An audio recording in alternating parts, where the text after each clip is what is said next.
Michael, hi. Nice to see you on Hi, nice to here. see you. Do you mind introducing yourself really quickly? Hi, my name is Michael Divino. I recently graduated from Penn State University this past May with a master's degree in musicology or music history more broadly. I also have a degree from Penn State in violin performance. And my thesis was called Rethinking the Black Mozart, Ification, Mythification, and Canonization. Cool. Mhm.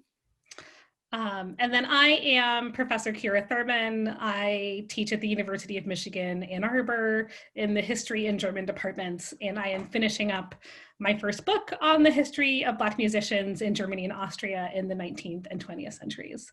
And they're all classical musicians, so that's sort of also why I'm here. Why do you think it is important for people to know about the music of Black composers?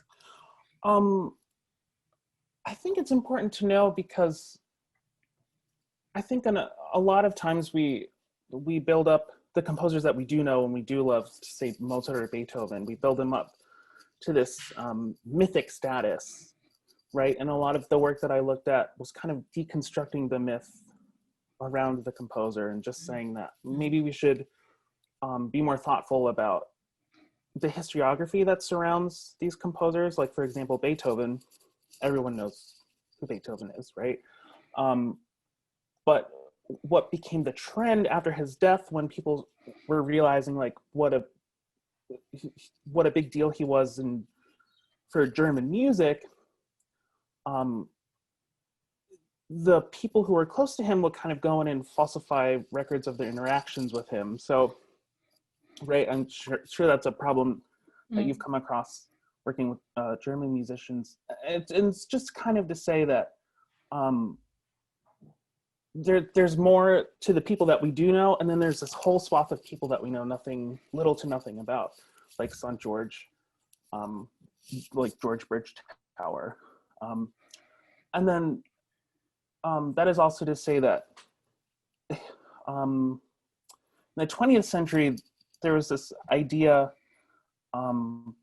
this really popular idea that kind of took hold in the psyche of like civil rights leaders like Malcolm X or Stokely Carmichael, who said that, who tried to assert that Beethoven was Black or had African ancestry in his line through his mother's side.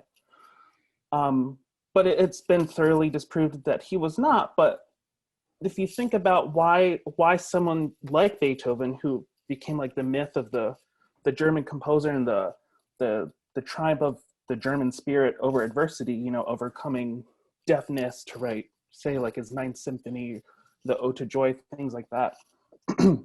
Excuse me. And why would it be important for someone like Malcolm X to come in and say, well, Beethoven was Black? And it comes down to this idea of this hard Afrocentrism, where people like Malcolm X and Stokely Carmichael were saying every piece of history that is important and has been contributed, that creates a large cultural impact, was created by Black people, and then white people or white society, European in particular, kind of erased that heritage so that white Eurocentric culture could claim those triumphs as their own. But then you have someone like St. George, who we know actually had Black ancestry in his blood. You know, his mother was a slave. And what does it say about our ability to tell our collective music history that people like Malcolm X and Stokely Carmichael weren't aware of someone like St. George, who was by all means successful in every kind of art form or sport that he touched, and why we can't tell St. George's story? Why do we have to frame it through Beethoven's story? Right. Why do I think the music of Black composers is important for people to know about is in part because I think oftentimes society still struggles to recognize Black creativity and Black genius. That far too often we associate genius with the sort of classical canon of composers like Beethoven and Wagner, but unfortunately we don't recognize, and we haven't done the work to fully recognize composers of color and women who have often been marginalized and pushed out in a variety of ways from sort of, from their right to sort of also be a celebrated composer. So, right. So I think in other words, it's so important to me to recognize Black genius and creativity when we see it, and to recognize that it comes in all forms and guises, and to also recognize that it comes, that a lot of the compositions that we have and that exist, we have in spite of people's attempts to repress and oppress it. And so it's all the more important, I think, then to showcase different compositions and to recognize their creativity and their abilities. Yeah, I agree. And I think kind of piggybacking off of that point, you take, again, someone like Florence Price or Clara Schumann or Saint-Georges himself, widely recognized during their lifetimes, celebrated, played all the time, and then their life ends, and then there's just kind of radio silence about their life afterwards. Right. And it's not because it wasn't because the contemporary societies weren't aware of them. Clara Schumann traveled everywhere, but Robert's the one that gets the attention. Right. And it's always kind of framed as, oh, Robert Schumann's wife. Right. But there's a whole life there. And we by doing that, we kind of deny that composer the right, I guess you could say, I don't know if you can come up with a better word, of their lived existence. Yeah. Like they're more, Clara Schumann was more than just Robert Schumann's wife. Yes. Saint-Georges was more than just the Black Mozart. Right. Florence Price, Yeah. So for any marginalized composer, and it's like the shoehorning of them is, that's I think that's the work that you and I are very passionate about, and just getting people to say, listen, there's other stuff over here. How did you discover the music of Chevalier de Saint-Georges specifically? So I discovered the music of Saint-Georges. I first encountered it when I was playing in an orchestra a couple years ago in graduate school, and got the piece, and I was like, oh, this is cool. I've never heard of this composer. Go to the rehearsal, and you're like, oh, it sounds like Mozart.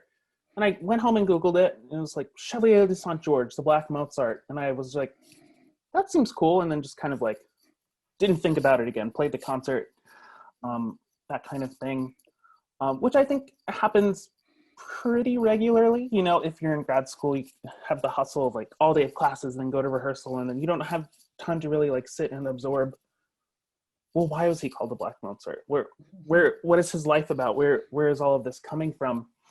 And then last summer, I was working on possible topics for my master's thesis.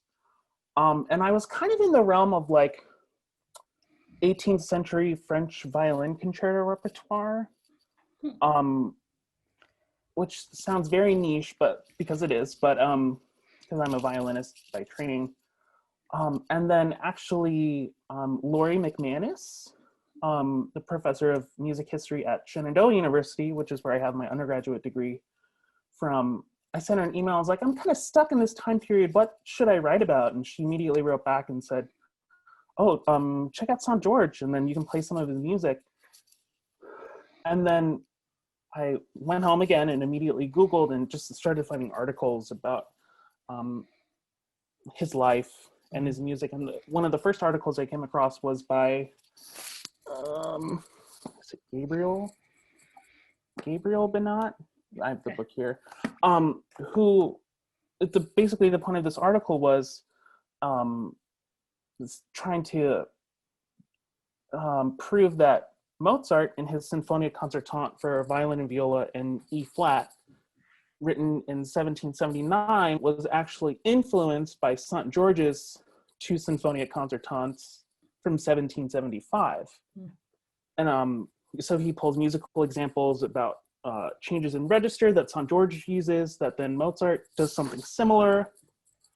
And then it just kind of became a rabbit hole of, right. well, what can I write about with him? Right. And then it kind of became more like, oh, he has this nickname of the Black Mozart, and something about that rubbed me the wrong way. So I was like, how can I write about this in a very thoughtful way that says, here's this man, here's his life, let's stop framing it this way and just think about who he was just as a person on his own without Mozart. Right. Right. No, I think it's a thing that definitely it happens to Black musicians, Mm-hmm. is that they get compared to these white canonical figures over and over and over again. And it can be so frustrating. So of course we have for Chevalier de Saint-Georges, he's compared to the Black Mozart, Mm-hmm. but then we also have in the 19th century, African-American opera singer, Cicieretta Jones, who gets compared to another Italian opera singer named Adelina Patti. So she gets called the Black Patti, Right.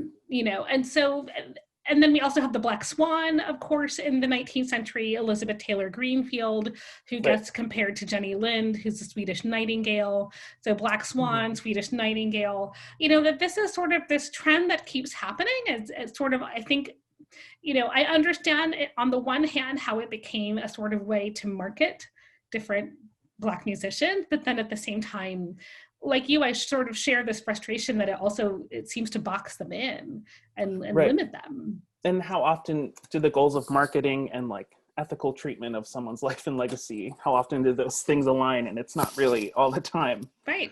And another point that I make in my thesis is that it doesn't happen with, like, say, Brahms and Wagner. We don't make a distinction. Right.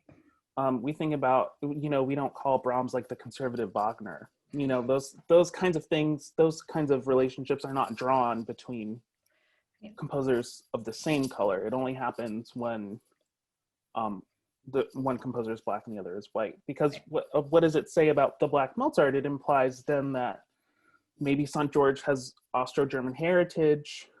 St. George was also a child prodigy like Mozart. It implies lots of things about St. George's life that are not true, which is why I think it's important to stop using it. Right. I would describe St. George's First Symphony, firstly, as very firmly rooted in the early classical tradition. Of course, I'm saying, like, don't call him the Black Mozart, but then you kind of listen to it and you're like, oh, I see. You listen to it and you're like, oh, this is where it's coming from, right? So because Saint George was brought over when he was so young, and he grew up in France. He didn't come over when he was older. So I first think if people need something to latch onto, is you can say, oh, I know this because it actually does sound like Mozart. And this symphony in particular, is buoyant. It's full of wit and grace and charm. The inner movement is this beautiful kind of flowing, very melodic thing. So he takes out the oboes and the horns in the second movement. It's just for the string. So it's kind of like a string quartet, which he was one of the first writers of the string quartet in France. It was a nascent genre in France because it obviously originated in Germany with Haydn. So his display of like how he can make the four-string voices interact is very beautiful, very melodic. The outer movements are very buoyant, very graceful, full of wit, very eloquently written music. It's very short too. It's a very short piece. It's very compact. 3 movements as opposed to 4.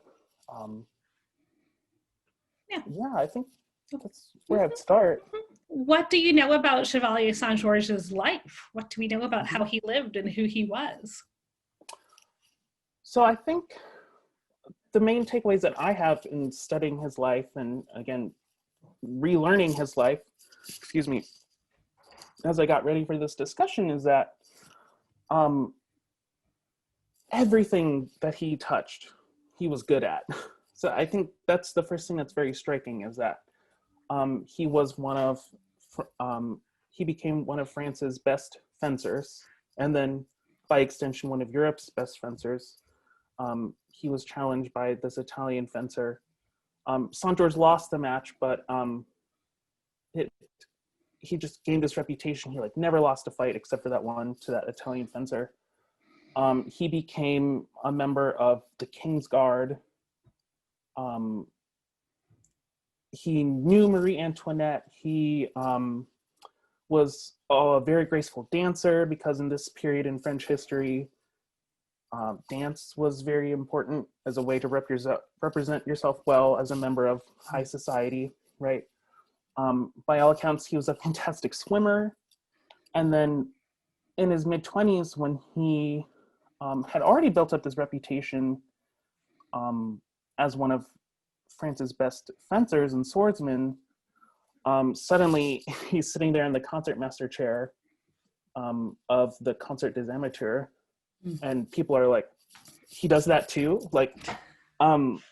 So I think that's the first thing that I take away from his life, is that everything he did, he seemed to be very, very good at it. And there's an account in one of his biographies that even after he graduated from Boissier's fencing academy, he would still go back and train. And unfortunately, we don't have letters or journal entries written by Saint-Georges to kind of get a peek in the mind. It's not like Beethoven or Mozart, where we can go and look at their personal writings. So, I think that gives you kind of a clue as to the work ethic. He's very dedicated to everything that he did. He did not suffer insults about his skin color very well. There's a couple of anecdotes that I'd like to share. So when he was young, he was still living in Guadeloupe. And he was witnessing a slave being beaten. And so as a young child, he tries to intervene because he sees this horrific thing happening to someone. And then the master, whoever was carrying out the punishment, turns and gives Saint-Georges a lash. And so he goes back to his mother, and his mother is kind of comforting him. And she basically tells him that no matter who your father is, you'll still always be the son of a slave. So I think that awareness of who he was, both in the place of his birth and in France, he was always hyper aware of that. And then a couple of years later, when he's in fencing school, one of the students makes a quip about the color of his skin, and Saint-Georges dashes across the hall, knocking over swords, and physically gets into a physical altercation with this other student. Basically saying that's the one thing that's off limits. That's the one thing that you cannot speak about. So that's the other thing too, is that he moved, and he was a social mover and a shaker, and he was popular in all the salons with the French aristocratic women. But I think he was always kind of aware of the one handicap that he had in his life that made up who he was. Mm-hmm. Mm-hmm. Yeah.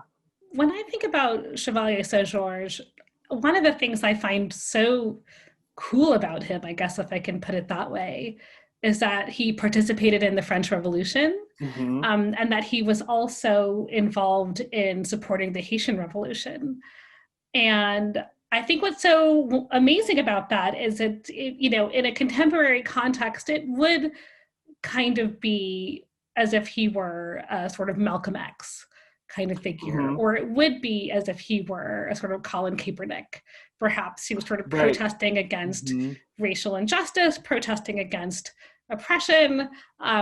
So he was able to do that and compose symphonies and be a terrific fencer, yes. Yeah. And do all of these other things, Mm-hmm. that he sort of contained multitudes. Yes. And I think perhaps some of that has been lost in our contemporary conversations about who he was. Yeah, a true Renaissance man. Yeah. Every art that he touched, Right. he just kind of like made Right. it his own and became the best at it. Right. Yeah. So do you think, if I can ask maybe to conclude our conversation on Chevalier Saint-Georges, why do you think his music is understudied? That's a tough one. I think his music is understudied because it kind of fell out of fashion. Because the one composer that we want to think about, or maybe the two that we want to think about from the classical period, are Haydn and Mozart. Kind of forget that France was also a major player in music as well. And I think maybe by the end of his life, after he had been imprisoned, he falsely imprisoned kind of towards the end of his life, and wasn't doing all the things that he was famous for. So, you know, maybe even by the end of his life, he had just kind of fallen out of the Parisian mindset, maybe. I think Chevalier Saint-Georges' music is understudied for a couple of different reasons. One is, as you already sort of pointed out, this music is understudied in general. Music of 18th century France does not necessarily make a lot of orchestra concert programs, and that he himself perhaps became less popular towards the end of his death. Or end of his life, I guess I should say. I think another reason why I can imagine Chevalier Saint-Georges has been difficult to kind of bring back from the past is that he doesn't necessarily fit our narratives of Black composers. His music is not necessarily in what we would call any kind of Black musical style. It's the music of 18th century France. It's the music of a classical style. So I can imagine perhaps for those reasons, perhaps it's been difficult for orchestras to know what to do with him. I think there also another reason why he's been understudied is the same reason why so many other Black composers have been understudied, is because in the past people have not valued and appreciated the music of Black composers enough. They have not fully recognized the magnitude of what they were doing and how important it was and how it showcased brilliantly Black creativity and Black talent. And there was no place for that on so many concert programs for the longest time because they were dedicated to playing, you know, Beethoven and Brahms and things like that, you know, again and again.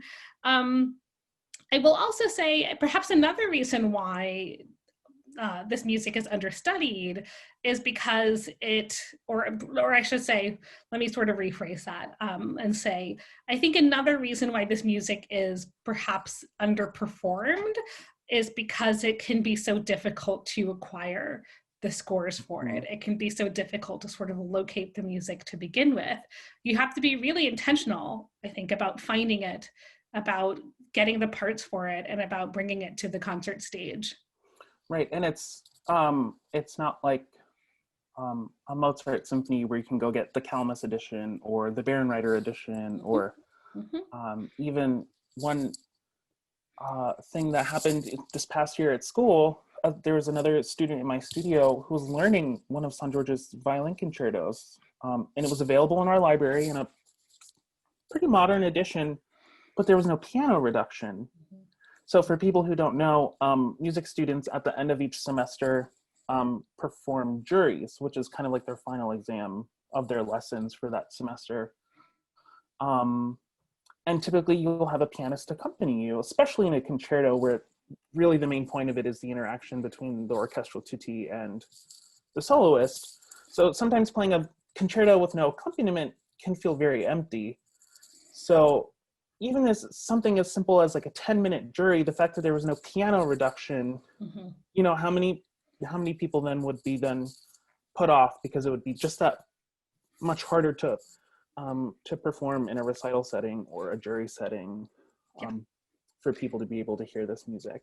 Oh, absolutely. Mm-hmm. Absolutely. Yeah, that there are still so many barriers in the way, I think, to getting a lot of the music of Black composers on the stage. Yeah, not having a piano reduction or a piano score to work off Mm-hmm. of is like, that's a brilliant example of Yeah. that, I think.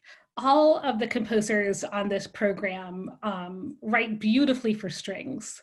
All of them know what they're doing. All of them have such creative, inventive ways of bringing together musicians and creating gorgeous musical moments. Mm-hmm. We haven't talked that much about George Walker or about William Grant Still, but they both also are part of this wonderful tradition of African American composers who really in the 20th century made it their mission to perform and to compose and perform music that could reach so many different kinds of audiences. Mm-hmm. Um, it's no coincidence. I mean, this is sort of a side note, I suppose I should say, sort of before we wrap things up. But it's no coincidence to me that both George Walker and William Grant Still went to Oberlin College to study for their bachelors. Mm-hmm. We always have to ask ourselves the question: where could Black musicians in the United States study and train, and where could they actually learn classical music and Western art music? And Oberlin was one of the few institutions in the 19th and 20th centuries that was really not only open but welcome to Black students studying Right. classical music. Mm-hmm. So they both come out of Oberlin, William Grant Still and George Walker. They both, I think, find really fascinating and inventive ways to showcase strings, to sort of compose different kinds of melodies. And it's so exciting to see them both on the same program together.